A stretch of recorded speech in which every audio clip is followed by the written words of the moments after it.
अस्सलामुअलैकुम सब प्यारे बहन भाई, कैसे हैं जी। उम्मीद है जी आप सब खैर खैरियत से होंगे। तो आप देख रहे हैं अपने भाई का यूट्यूब चैनल शावेज़ व्लॉग। तो आज जी शावेज़ और शहीर अब्बास को मैं जा रहा हूं जी एक दरबार पर अपना नवाने वास्ते, उत्थे कराना है सलाम। क्योंकि जी खारिश होती है ना बच्चों ना, शहीर अब्बास नूं गर्मी तो ना दाने निकलते न, जिसम काफ़ी गर्मी है तो उस वजह तो उन्हें दाने निकलते हैं। अंडा खा लवे या इस तरह की कोई चीज़ खा लवे ना गर्म, तो जिसम से दाने निकलना शुरू हो जाते।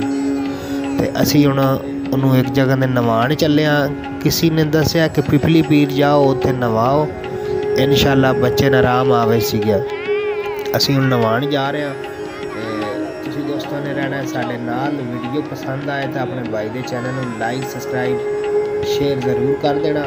नवे आने वाले दोस्तों की गुजारिश है कि अपने भाई के चैनल को ज़रूर सब्सक्राइब करें, लाइक करें, शेयर करें। बहुत शुक्रिया। तो यह जी जंगल का ही रास्ता है, आप देख रहे हो तुसी। यह असी पहुँच गए हैं। कौसर मेरे नाल है, वो बच्चों नवाएगी। तो यह हम ज़रा विजिट करवाने दरबार का भी है। वेखो जी यह दरबार है, यह चेक करो जी। इस दरबार से असी पहुँचे हाँ। माशाअल्लाह काफ़ी खुला इलाका है। फेस 9 के केड़ा डिफेंस का इलाका लगता है। तो नाल और साड़ी बाइक खली है। आ सामने दरबार है, तो यह नलका है, खूही तो है कोई नहीं। तो माशाल्लाह जी दरबार का काफ़ी रकबा है, खुली जगह है। सामने दूसरी साइड पे फेस 9 लगता है, DH का इलाका है। मेरे तक ख्याल कुछ है नहीं है, लेकिन है डिफेंस है। फेस कोई लगता है। तो शहीर अब्बास साहब हम कह रहे हैं जी पापा मैं नहीं नहाना, पहले शावेज़ नहावे तो फिर मैं नहाना।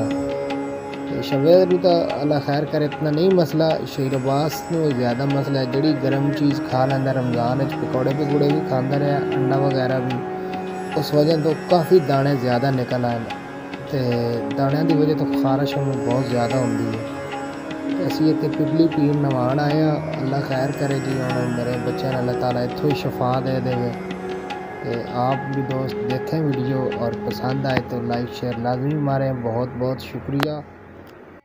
तो अभी आपको दिखाता हूँ, वो देखें जी शावेज़ और शहीर नहा रहे हैं। कौसर हमारे साथ आई है, उसको ही पता था इस दरबार का। वो ना नवाण वास्ते मन भी लैके आई है कि बच्चों ने उत्थे नवा के ले आइए।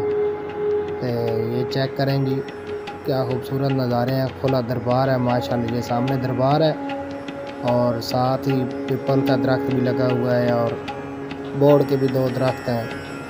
तो आप दोस्तों रहना है हमारे साथ। ये चेक करें माशाल्लाह क्या खूबसूरत नज़ारे हैं दरबार के।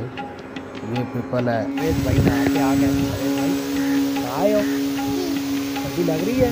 पानी कैसा था? ठंडा था कि नहीं? ठंडा था। ऊंचा बोलो ज़रा, समझ आए। ठंडा था। ओके। तो अगले कपड़े कबर फेंक दिए। शाबाश।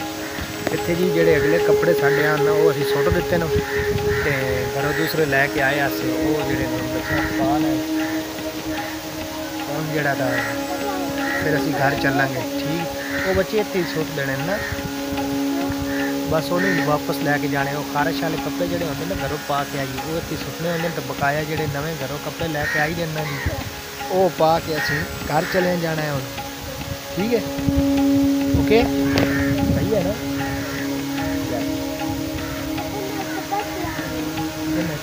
वो कर ले रहे जाके पैसे।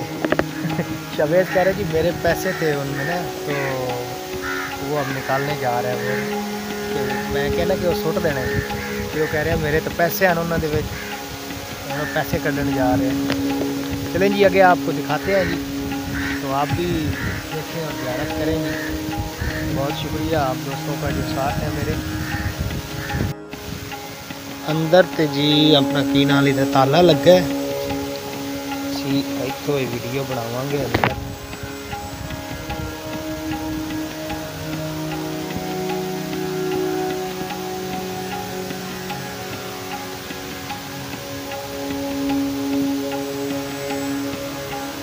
काम शाम भी हो रहा है, नाले मेरे ख्याल बच्चे खेडते ना, तो अंदर आके बैठ खड़े रहते, इस वजह से ताला लगा है।